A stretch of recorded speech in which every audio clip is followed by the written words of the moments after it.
Защо рисувам?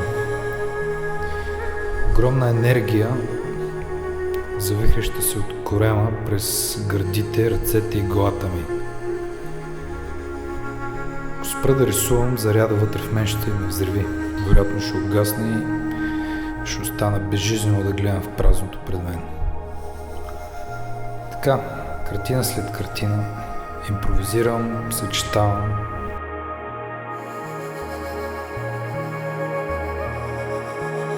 Постоянно търся, намирам, после изгубвам, после пак намирам.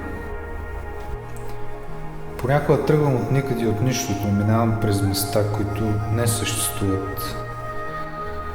Често сънувам и на сутринта знам откъде започна.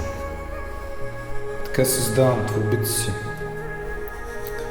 Метал, хартия, плексиглас, алуминий, мрежа, ВЛПП, ламарина, пластмаса, въже, болтове, гайки, пирони, силикон.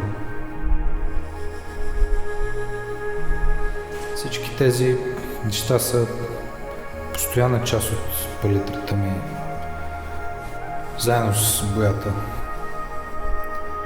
Някой ще си помисли, че съм строител. За поредното платно сигурно съм такъв. Удрям го, натискам, дера шпатулата, мажа, отнемам, напластявам.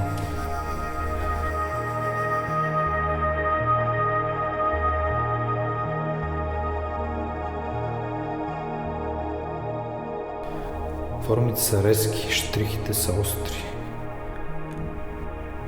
Четката отстъпва пред грубите следи на шпатулата и чупените парчета плексиглас. Материи, материали, контрасти, текстура, дълбок релеф. Наситените цветове доминират. Черното е цвят без граници. Всичко започва и завършва с черното. Червеното е основният му опонент. С помощта на жълтото често вземат превес. Бялото е неутралният свидетел, който контролира. Комбинациите са безкрайни. Енергията е огромна. Когато творя и изливам енергията си върху платното, усещам как тя се връща обратно към мен и дълго време след това остава да пулсира.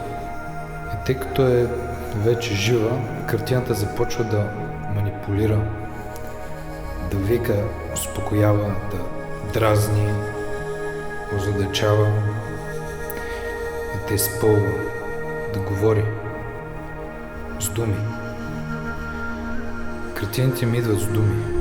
Вихър от думи и звуци, които се блъскат с образи, с петна, аромати, завладяващи аромати. Всеки цвят излъчва свой собствен аромат, свой собствен звук.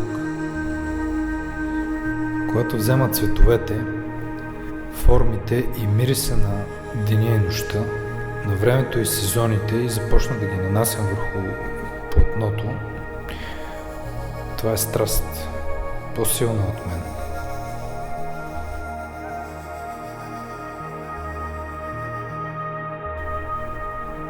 Вярвам, че всички ние сме енергия, безкрайна космическа енергия, която вибрира и се трансформира от едно състояние в друго. Опитвам се да кажа всичко това чрез рисуването.